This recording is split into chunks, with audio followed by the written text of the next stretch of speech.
तो लर्नर्स इस वीडियो में हम लोग जो विज्ञान के इसके पहले वाले वीडियो में ना हम लोगों ने आप लोगों को जो बीबीआई ऑब्जेक्टिव क्वेश्चन का सेट करवाया था, तो उसमें हमने आपको क्या करवाया कि 1 से लेकर 50 तक के सभी बीबीआई ऑब्जेक्टिव क्वेश्चन को करवा दिया। तो उसमें ना जो आप लोगों को 51 से लेकर 80 तक का क्वेश्चन बचा हुआ है, तो उस सभी क्वेश्चन को आज हम लोग डील करने वाले। तो अगर आपने पार्ट 1 वीडियो को नहीं देखा है तो उसका लिंक मैंने डिस्क्रिप्शन बॉक्स में दे दिया है, तो वहां से जाकर आप लोग देख लीजिएगा। और इस वीडियो में ना हम लोग फिर से वही बीबीआई ऑब्जेक्टिव क्वेश्चन जो बचा हुआ है उसको डील करने वाले हैं। अगर आप इन सभी क्वेश्चन को रट लेते ना तो डिट्टो आप लोग ऑब्जेक्टिव ना जाकर अपने एग्जाम में छाप कर आए, क्योंकि यह बीबीआई ऑब्जेक्टिव क्वेश्चन है। तो फटाफट से हम लोग 50 के आगे के क्वेश्चन को देखते हैं।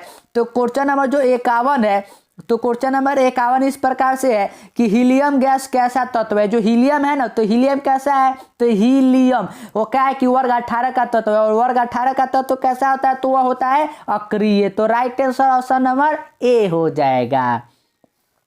क्वेश्चन नंबर 52 की ओर बढ़ते तो 52 है कि कौन सा धातु विद्युत का सुचालक होता है। पूछा गया है कि इन चारों में से कौन सा धातु जो है ना कि वह विद्युत का सुचालक होता है। तो याद रखिए कि जो पेंसिल में होता है ना ग्रेफाइट, वह ग्रेफाइट क्या होता है कि यह धातु होते हुए भी विद्युत का सुचालक होता है। तो right answer option number B हो जाएगा।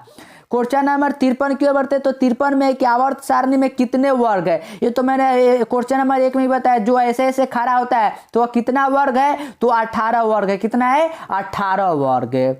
क्वेश्चन नंबर 54 की ओर बढ़ते तो 54 है कि उदासीन विलयन का पीएच मान क्या होता है। जो उदासीन विलयन होता है तो उसका पीएच मान क्या होता है।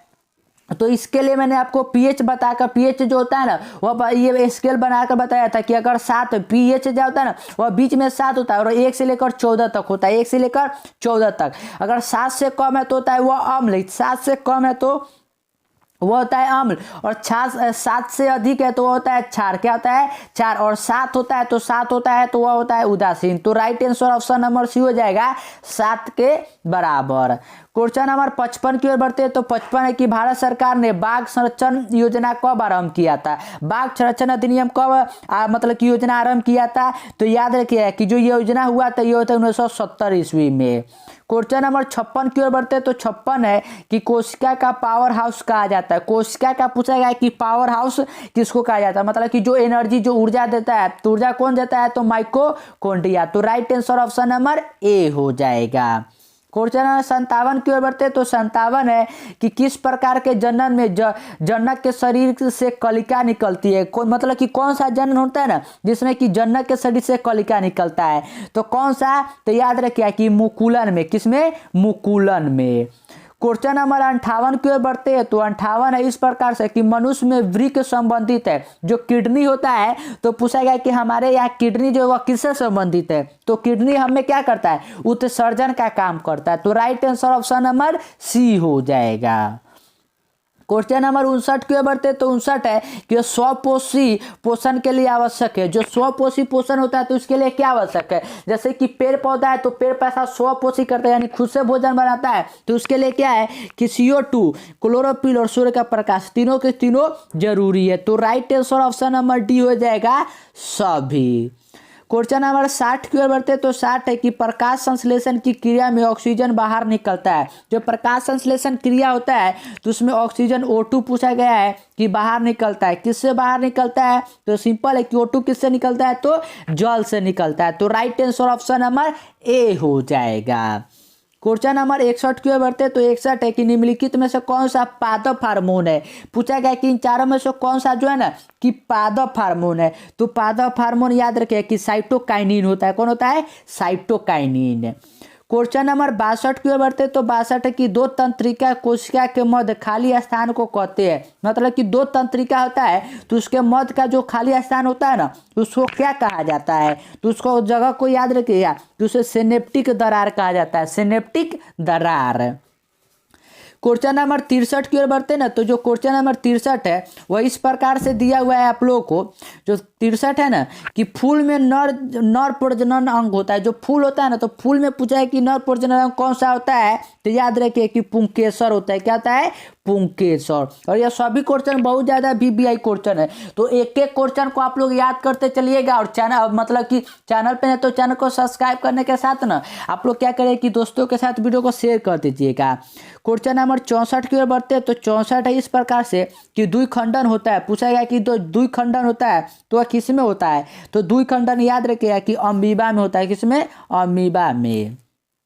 क्वेश्चन नंबर 65 की ओर बढ़ते हैं। तो 65 में है कि मनुष्य के आहार नाल में अवशेषी अंग है। पूछा गया कि मनुष्य है ना, तो मनुष्य के आहार नाल में अवशेषी अंग कौन सा है? तो कौन सा अवशेषी अंग है? तो याद रखिएगा कि अपेंडिक्स। क्या है? अपेंडिक्स। क्वेश्चन नंबर 66 की ओर बढ़ते तो 66 है कि निम्नलिखित में से किसे आप उपभोक्ता की श्रेणी में रखेंगे? पूछा गया है कि इन चारों में से किसे ना हम लोग क्या कर सकते हैं कि उपभोक्ता की श्रेणी में रख सकते हैं। तो किसको रख सकते हैं? तो याद रखिएगा कि जंगली जानवर को, जंगली जानवर को। क्वेश्चन नंबर 67 की ओर बढ़ते हैं। तो 67 है कि निम्नलिखित में से कौन एक जैविक प्रक्रम द्वारा अपघटित होने वाला पदार्थ है?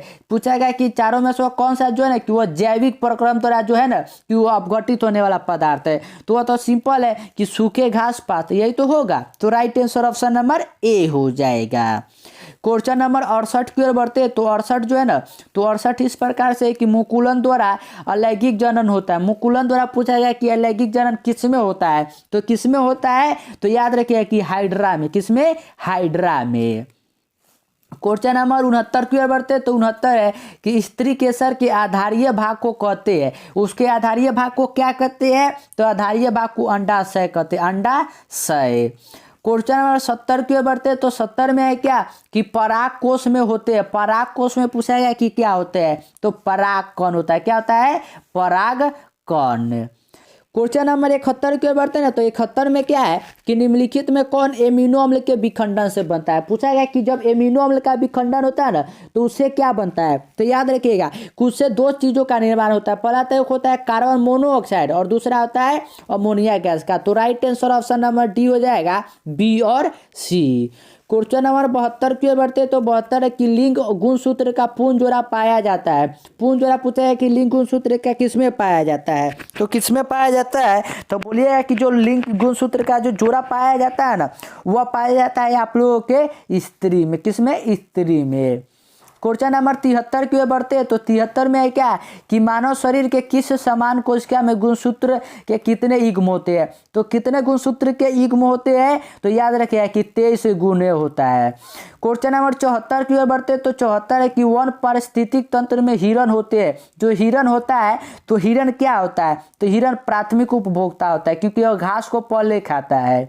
क्वेश्चन नंबर 75 की ओर बढ़ते तो 75 है कि पुष्प का कौन सा भाग फल बनता है? पुष्प का कौन सा जो भाग होता है कि फल बनता है? तो याद रखिए कि अंडाशय। क्वेश्चन नंबर 76 के बढ़ते तो 76 है कि पादप में जाइलम उत्तरदायी है। जो पादप होता है ना यानी कि पेड़ पौधा, तो उसमें जाइलम जो होता है तो जाइलम क्यों उत्तरदायी होता है? तो याद रखिए कि वह जल के वहन के लिए होता है।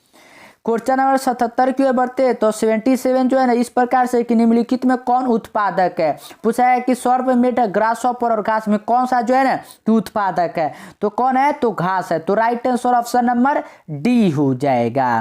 क्वेश्चन नंबर 78 की ओर बढ़ते तो 78 है कि निम्न में कौन एक उभयलिंगी जंतु है? कौन उभयलिंगी जंतु है? तो याद रखिए कि केचुआ है। कौन है? केचुआ।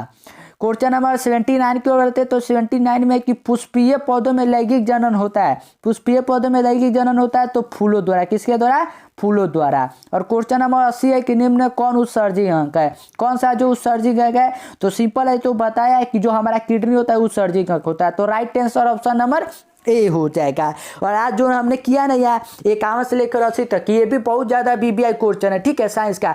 तो आप सभी क्वेश्चन को याद कर लीजिएगा और क्या करिएगा कि चैनल पे नहीं तो चैनल को सब्सक्राइब करने के साथ दोस्तों के साथ शेयर कर दीजिएगा वीडियो को।